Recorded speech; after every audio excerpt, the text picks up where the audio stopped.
कैसे हैं आप सब लोग? I hope you all are fantastic at your home. And yes, you must be safe too because being safe has become the most important thing these days.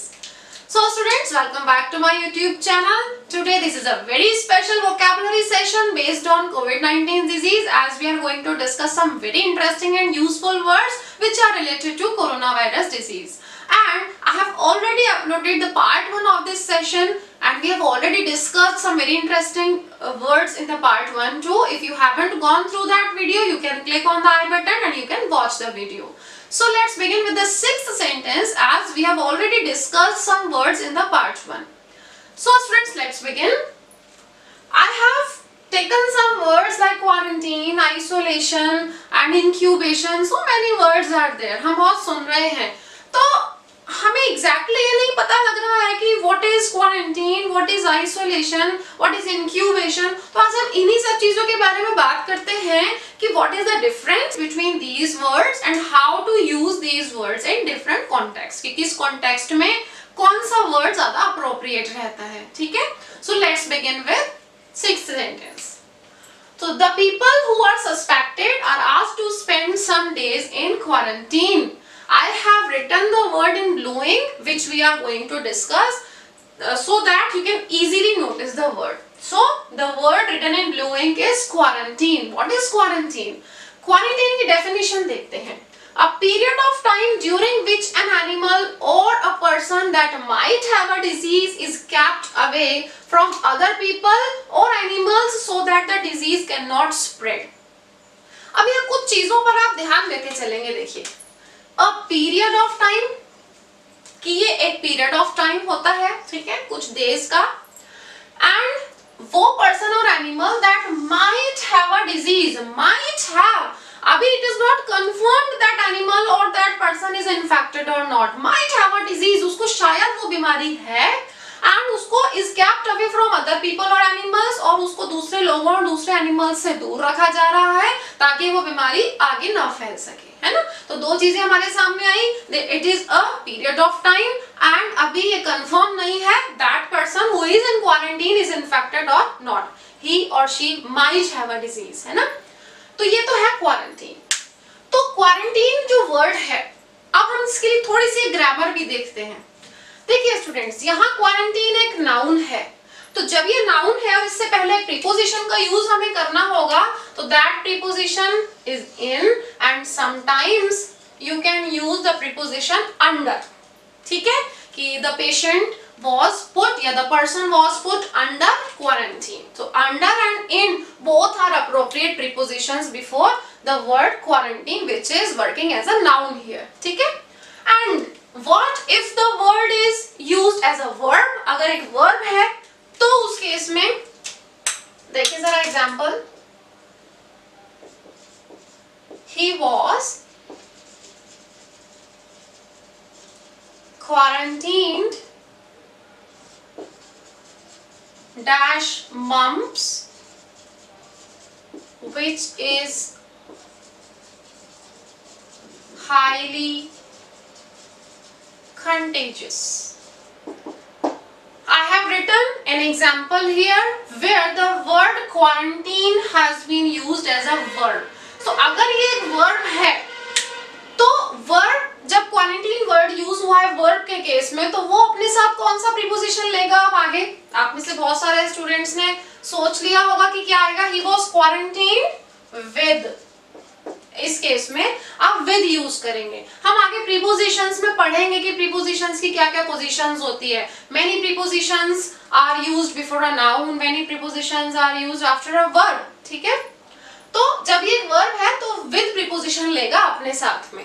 तो he was quarantined with mumps which is highly contagious, जो कि काफी ज्यादा contagious है, infectious है, communicable है. ये सारे वर्ड्स हमने डिस्कस किए थे पार्ट 1 में. ठीक है, तो देखो बच्चों, क्वारंटीन के साथ साथ ये वर्ड भी बहुत ज्यादा यूज किया जा रहा है, सेल्फ क्वारंटीन. सो यहाँ word self has been added to the word quarantine जो कि हम ऑलरेडी डिस्कस कर चुके हैं, है ना?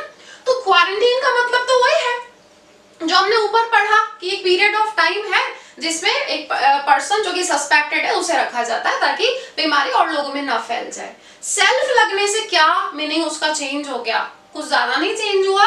सेल्फ मीन्स अपने आप, खुद. तो it suggest that one is voluntarily means willingly, अपनी इच्छा से. Confining themselves by staying at home, एक पर्सन अपने आप अपनी इच्छा से डिसाइड करता है कि मुझे इतने दिन जो है वो लोगों से अलग रहना है, सोशल डिस्टेंसिंग रखनी है, लोगों से मिलना नहीं है. तो इस तरीके से आप यूज कर सकते हो. Self quarantine means you are not bound to do it. यहाँ देखो इसी सेंटेंस में एक और वर्ड आया है, कन्फाइन, है ना. तो हमारी कोशिश यही रहती है कि जहां पर भी ऐसा कुछ वर्ड मिले वहीं उसको डिस्कस कर लो, आगे के लिए नहीं छोड़ना है. तो कन्फाइन का मतलब क्या है students? To limit an activity, to control an activity, काबू पाना, या लिमिट मीन्स रोक लेना, कंट्रोल कर लेना, नियंत्रित कर लेना. ठीक है, जैसे मैंने यहाँ एक एग्जांपल लिया है वही कोरोना से रिलेटेड, ताकि हमारा जो कॉन्टेक्स्ट है उससे भटक ना जाए. The infection is not confined to unsanitary living conditions. ये जो इन्फेक्शन है इज नॉट कन्फाइंड टू, ये लिमिटेड नहीं है, इसने अपने आप को सीमित नहीं किया, कंट्रोल नहीं किया. कहां तक? Unsanitary living conditions. Unsanitary means dirty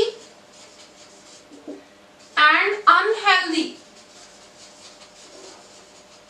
तो भाई ये जो इन्फेक्शन है ऐसा थोड़ी है कि ये गंदी जगहों पर ही फैल रहा है या जहां पर साफ सफाई का ध्यान नहीं रखा जा रहा, अनहेल्दी लिविंग कंडीशंस जहां पर है वहीं फैल रहा है. अगर ऐसा होता तो ये स्लम्स में ही फैलता. जबकि हम देख रहे हैं कि ये जो इन्फेक्शन है ये अच्छी अच्छी पॉश लोकेलिटीज में, अच्छी अच्छी सोसाइटीज में जहाँ साफ सफाई का बहुत ध्यान रखा जाता है, यहाँ तक कि पॉलिटिशियंस में भी फैल रहा है. क्या वो लोग ध्यान नहीं रखते? It means it is not confined to unsanitary living conditions. ऐसा नहीं है, साफ सफाई वाली जगहों पे भी फैल रहा है if you are in contact with those people who are infected, है ना. तो अनसैनिटरी हमने पढ़ लिया, अनहेल्दी और डर्टी. हमने इससे रिलेटेड काफी सारे वर्ड्स पार्ट 1 में भी पढ़े थे, उसको देखें और रिलेट करें. हमने पढ़ा था स्लोवेनली, स्लैटर्नली, है ना, शथॉल. और अगर हम इसके एंटोनिम, इसके अपोजिट की बात करें तो वर्ड था सेल्यूब्रियस, है ना, सेप्टिक था और स्टेराइल था. So please watch part 1 also ताकि आप रिलेट कर पाए. क्लियर है ना. अब देखिए आता है एक और वर्ड हमारे पास, आइसोलेशन. अब थोड़ा सा दिमाग में ये आता है कि भाई क्वारंटीन और आइसोलेशन में डिफरेंस क्या है. तो मैं आपको यहाँ थोड़ा सा समझाने की कोशिश कर रही हूँ. I hope you will be able to understand the difference. Isolation के बेसिक डिफरेंस पहले हम डिस्कस करते हैं क्या है ना. आइसोलेशन है टू सेपरेट समथिंग, सेपरेट कर देना, अलग कर देना, फ्रॉम अदर थिंग्स, दूसरी चीजों से, with which it is connected और मिक्स्ड, जिसके साथ वो कनेक्टेड थी, जुड़ी हुई थी या मिक्स्ड थी, उससे अलग कर देना. मतलब ओवरऑल यहाँ जो एक हमारे पास मोटा मोटा मीनिंग निकल के आ रहा है वो है सेपरेशन, डिसकनेक्शन, हर तरह का कनेक्शन, हर तरह का संपर्क बंद कर देना, काट देना उस चीज को, है ना. तो यहाँ आप समथिंग की जगह पर पर्सन और एनिमल ले सकते हैं, है ना, और यहाँ अदर थिंग्स की जगह वही पर्सन और एनिमल्स ले सकते हैं. तो टू सेपरेट अ पर्सन और एनिमल फ्रॉम अदर पर्सन्स और एनिमल्स, है ना, जिनके साथ वो कनेक्टेड थे, जिनके साथ वो मिले हुए थे, मिले जुले थे, मिक्स्ड थे. तो बेसिकली आइसोलेशन का मतलब क्या है? डिसकनेक्शन, कनेक्शन खत्म कर देना. क्लियर है ना. अब कोरोना के केस में आइसोलेशन कैसे यूज होता है? पहले तो मैं आपको एक एग्जाम्पल देती हूँ इसका, ताकि आप इसको याद रखेंगे. देखिए कैसे यूज होता है isolation. The high wall isolated the house from the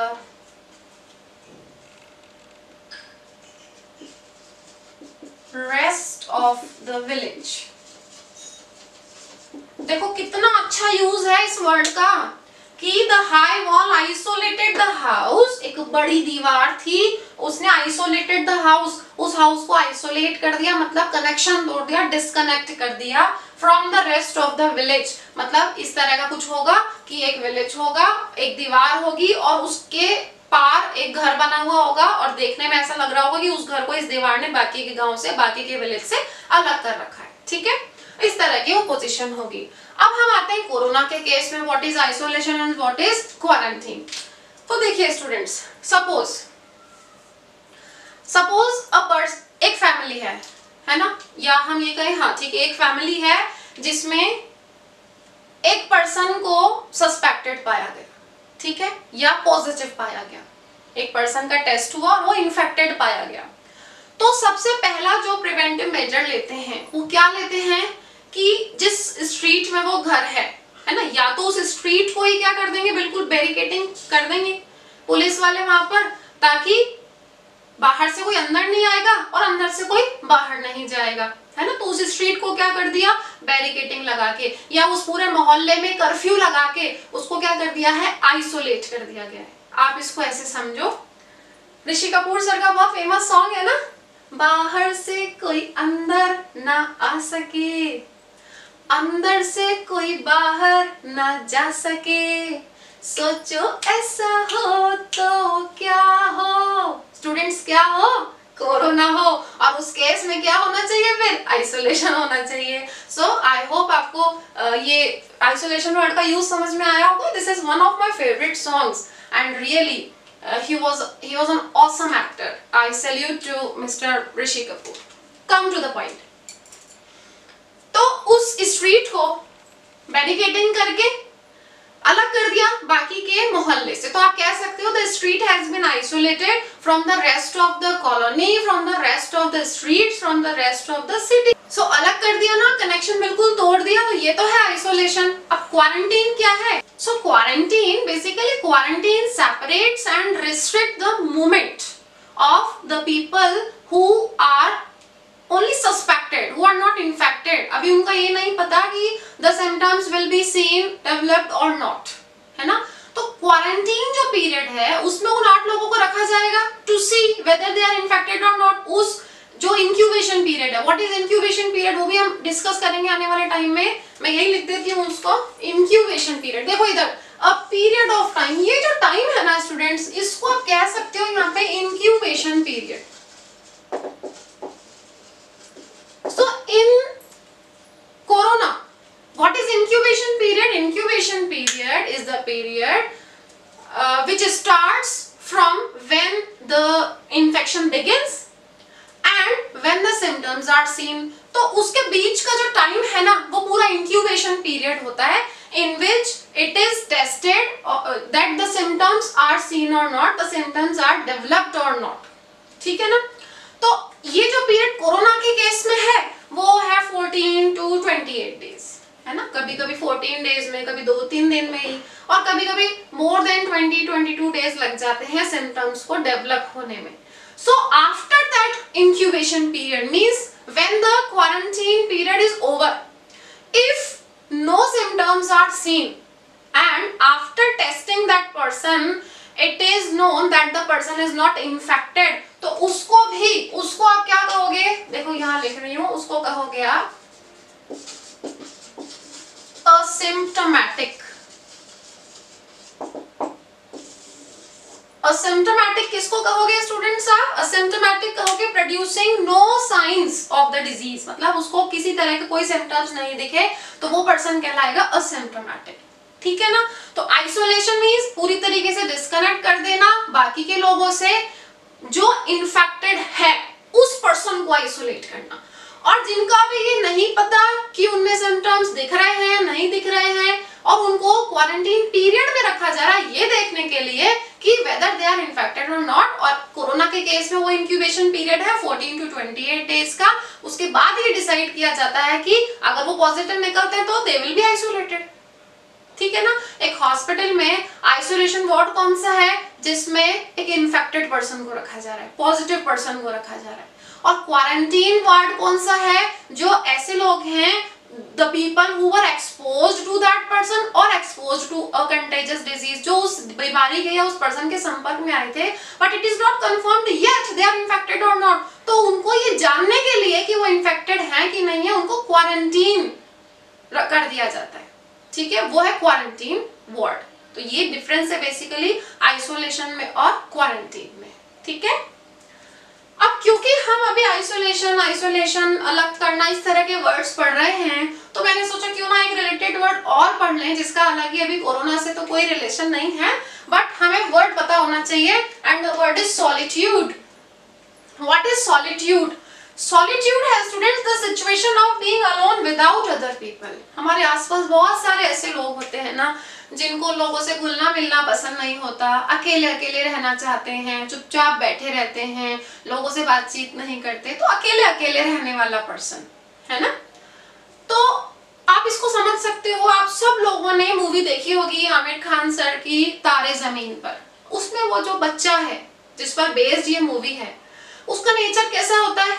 बच्चों के साथ खेलता नहीं है, स्टूडेंट्स के साथ घुलता मिलता नहीं है, जल्दी से किसी से बात नहीं करता।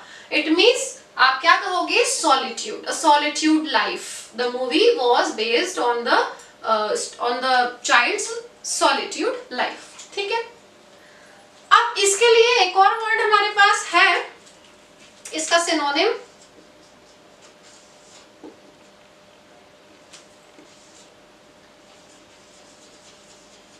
सेक्लूसिव। Seclusive is one more word जिसका मतलब वही है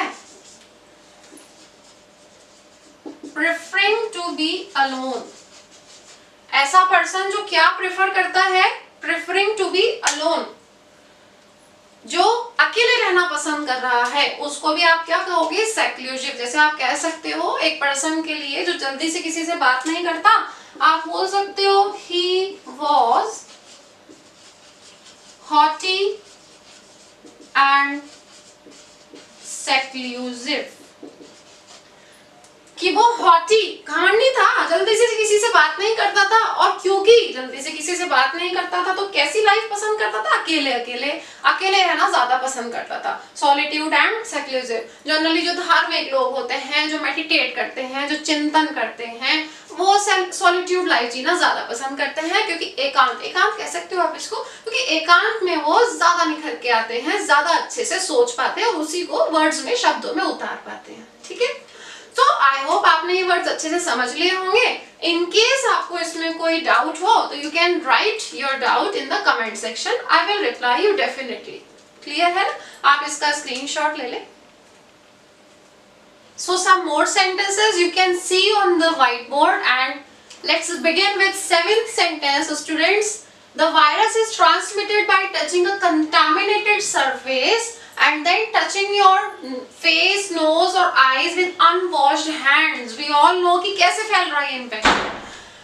जब आप एक कंटामिनेटेड सरफेस को टच कर लेते हैं, कंटामिनेटेड का मतलब है पॉइजनस और नॉट प्योर, मतलब टॉक्सिक, जिस पर कुछ बैक्टीरिया या वायरस हैं, that can cause a disease, जिससे एक बीमारी हो सकती है। ठीक है, ऐसा सरफेस।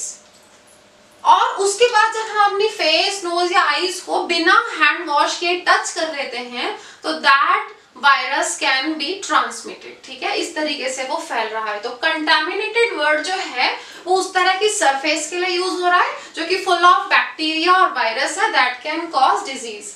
अच्छा स्टूडेंट्स, ये जो कंटामिनेटेड सरफेस है ये क्या क्या हो सकते हैं? ऐसी कौन से ऑब्जेक्ट्स हैं जिनको हम टच कर रहे हैं जहां इंफेक्शन हो सकता है? You can say door knobs, you can say elevators, lifts, है ना, क्लोथ्स, ये सारी जो सरफेस है। और ये जो चीजें हैं जिनको हम टच कर रहे हैं और जिनसे इंफेक्शन हो रहा है, उन सारे ऑब्जेक्ट्स को बच्चों आप फोमाइट्स कहते हो। वो सारे जो ऑब्जेक्ट्स हैं जैसे door knob, lift, button, elevators, clothes, वो फोमाइट्स हैं, वो सारे ऑब्जेक्ट्स। तो एक और वर्ड आपके पास आया है फोमाइट्स। ठीक है, तो contaminated and fomites, these two words we have discussed. तो स्टूडेंट्स, कंटामिनेटेड से रिलेटेड मैंने 3 वर्ड्स और यहाँ लिखे हैं, और जैसा कि आपको पता है कि जो भी पॉसिबल आसपास की जो पॉसिबिलिटी होती है वर्ड्स को समझने की, हम वहीं की वहीं क्लियर कर लेते हैं ताकि हम उससे भटके ना, और वहीं की वहीं वो हमें याद हो जाए। तो 3 वर्ड्स और यहाँ लिखे हैं, सॉर्टेड, अनकैम्प्ड एंड स्क्वालिड। तो कंटामिनेटेड देखा जाए तो फुल ऑफ बैक्टीरिया और फुल ऑफ वायरस है, तो हाइजीनिक नहीं है वो प्लेसेस, है ना, साफ सुथरी नहीं है, गंदी है। तो ये जो सॉर्टेड है, सॉर्टेड, अनकैम्प्ड, स्क्वालिड, तीनों का मतलब है तो डर्टी एंड अनप्लीजेंट। ये सारे वर्ड्स, तीनों वर्ड्स यूज तो गंदगी के लिए ही होते हैं, है ना। जैसे आप सॉर्टेड कह सकते हो, सॉर्टेड अपार्टमेंट, सॉर्टेड सोसाइटी जहां साफ सफाई का ध्यान नहीं रखा जा रहा है। अनकैम्प्ड, Unkempt also very dirty, very unpleasant and not cared of, मतलब जिसकी देखभाल भी नहीं की जा रही है। जैसा आप कह सकते हो पार्क्स होते हैं, गवर्नमेंट के पार्क्स होते हैं, ज्यादा साफ सफाई मान लो अगर नहीं है तो आप कह सकते हैं अनकेम्प्ड गार्डन्स या parks. Squalid is also very dirty, very unpleasant, especially because of lack of money. पैसे की कमी के कारण अगर कोई चीज का आप ध्यान नहीं रख पा रहे हो, मेंटेन नहीं कर पा रहे हैं, हम कह सकते हैं स्क्वालिड रेलवे स्टेशंस, है ना, इस तरीके से। 8th sentence है students, the morbidity rate is continuously increasing in the USA. So you can see the word in blue ink, that is morbidity. What is morbidity? बहुत बार आप पढ़ रहे होंगे न्यूज़पेपर्स में, आप देख रहे होंगे न्यूज में। The morbidity of a disease is how many people have it.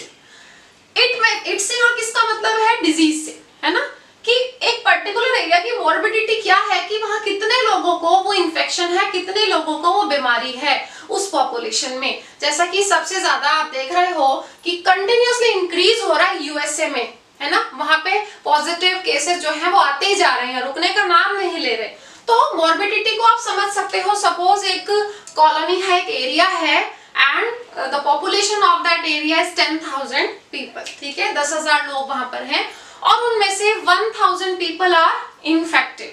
तो अगर आप मोर्बिडिटी को नंबर में लेते हैं तो वहां की मोर्बिडिटी क्या हो गई 1000, और मोर्बिडिटी को आप परसेंटेज में लेते हैं तो मोर्बिडिटी रेट क्या हो गई 10% वहां की, ठीक है। तो मोर्बिडिटी वर्ड आप यूज कर रहे हैं कि how many people are infected from that disease, ठीक है। नेक्स्ट एग्जांपल है हमारे पास, यूएसए से रिलेटेड ही आ गया। Donald Trump, the president of the USA, has exacerbated, the word is exacerbated, the severity of the disease by not implementing lockdown. पता है ना हमें कि यूएसए में लॉकडाउन नहीं इंप्लीमेंट किया गया था, है ना, हमारे यहाँ तो कर दिया गया था। तो ट्रम्प ने क्या किया, exacerbate कर दिया है severity of the disease. What is severity means? तीव्रता, ठीक है, उसकी जो सीरियसनेस थी, जो उसका स्प्रेड था वो बढ़ा दिया। तो exacerbate का मतलब क्या है, to make something that is already bad even worse। देखो, to make something that is already bad, जो पहले से ही कैसी है सिचुएशन, बैड है, उसको और क्या बना देना, वर्स। तो bad, worse, worst, worse is the comparative degree of bad. तो बद से बदतर बना देना किसी सिचुएशन को क्या कहलाता है, एग्जैसरबेट कहलाता है। तो ऑलरेडी इतने केसेस आ चुके थे यूएसए में, उसके बावजूद भी उस डिजीज की सीरियसनेस को नहीं समझी, है ना, उसके विरुलेंस को नहीं समझा और बहुत देर कर दी थी लॉकडाउन में, तो इंप्लीमेंट नहीं किया लॉकडाउन को। तो सिचुएशन आप देख सकते हो कि कितनी एग्जैसरबेट हो चुकी है, बुरी तो थी और बुरी हो चुकी है। आप और कैसे यूज कर सकते हो एग्जैसरबेट को, सपोज किसी को कोई चोट लग गई है ना, वुंड है वहां पर कोई, और बिना किसी प्रिस्क्रिप्शन के, बिना किसी नॉलेज के कोई भी एक ऑइंटमेंट उठा के और लगा दिया, तो आप कह सकते हो that ointment has exacerbated my wound. जो मेरा घाव था, इस ऑइंटमेंट को लगाकर वो और ज्यादा खराब हो गई, उसकी सिचुएशन वो और ज्यादा तकलीफ दे रहा है आपको ठीक होने के बजाय, ठीक है। और सिनोनिम्स मैंने कुछ लिखे हैं उसके बच्चों, aggravate and deteriorate, aggravate and deteriorate। तो aggravate also बदतर बनाना, आप कह सकते हो किसी, suppose a person was suffering from a disease और उसका कोई थेरेपी ले ली या कोई ऑपरेशन करा लिया या कोई सर्जरी करा ली, तो कह सकते हैं कि द ट्रीटमेंट या the surgery has aggravated the disease, कि उसको कराने के बाद से जो डिजीज है, जो कंडीशन है वो और खराब हो गई। डिटेरियोरेट आप कह सकते हो his health was deteriorating week by week, उसकी हालत दिन प्रतिदिन या हफ्ते भर हफ्ते क्या हो रही थी, खराब होती जा रही थी, ठीक है, बैड होती जा रही थी, वर्स होती जा रही थी। क्लियर है ना। अब क्योंकि तीनों वर्ड्स रिलेटेड है टू मेक समथिंग वर्स, जो चीज ऑलरेडी बैड है उसको बद से बदतर बना देना, एग्जैसरबेट, एग्रावेट एंड डिटेरियोरेट। सो इसका एक ऑपोजिट भी है हमारे पास, और मैंने यही लिख दिया ताकि आपको याद रहेगा, अमेलियोरेट। अमेलियोरेट देखो कैसे ऑपोजिट है, टू मेक अ बैड और अनप्लीजेंट सिचुएशन बेटर। अभी तो एक सिचुएशन जो बैड थी उसको और बदतर बना देना पढ़ रहे थे हम, और एक सिचुएशन जो खराब है उसको बेहतर बना देना, ऑपोजिट है इसका। तो वर्ड कौन सा है हमारे पास, अमेलियोरेट, है ना। आज के कॉन्टेक्स्ट में हम यूज कर सकते हैं कि हालत हम सबको दिख रही है, हमारे आसपास क्या हो रहा है ना। तो हम कह सकते हैं the government is trying to do every possible thing to ameliorate the effects of the infection. हर संभव प्रयास कर रही है हमारी सरकार, हमें दिख रहा है ना। बिल्कुल शांति से नहीं बैठ रही गवर्नमेंट, कुछ ना कुछ कर ही रही है। काहे के लिए? कि जो अनप्लीजेंट सिचुएशन है ना, जो बैड सिचुएशन है, उसको बेटर करने के लिए, है ना। Next example is these days WhatsApp and other social media platforms are full of gallows humors about the global pandemic.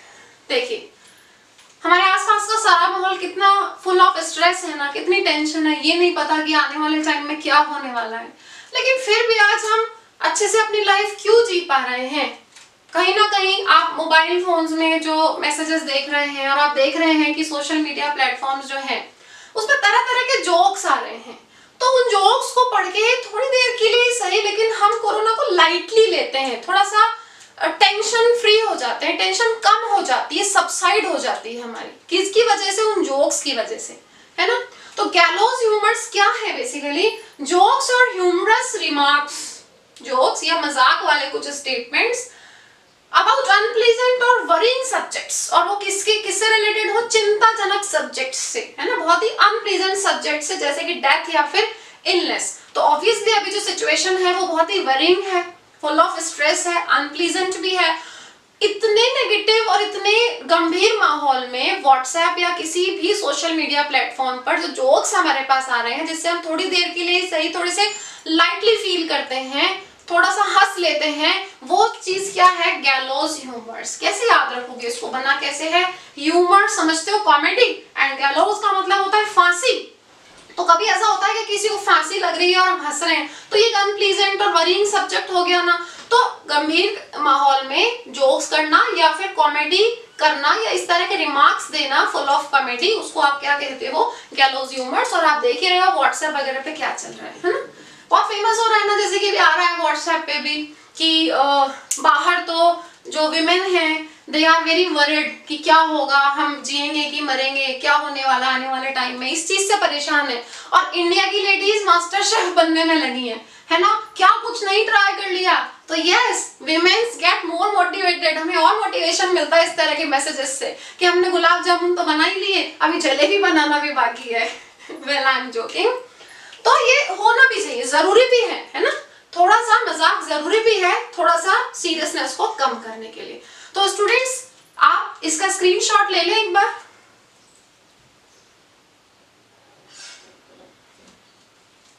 I hope आपने इसका स्क्रीनशॉट ले लिया होगा, अच्छे से वर्ड्स को पढ़ लिया होगा। मैंने अपनी पूरी कोशिश की है कि मैं इन सारे वर्ड्स को कंपाइल करके आपको 2 पार्ट्स में दे सकूं, और मैंने किया भी है, पार्ट 1 एंड पार्ट 2। तो ये थे कुछ वर्ड्स जिनको मैंने कोरोना से रिलेट करके और आपको समझाने की कोशिश की है।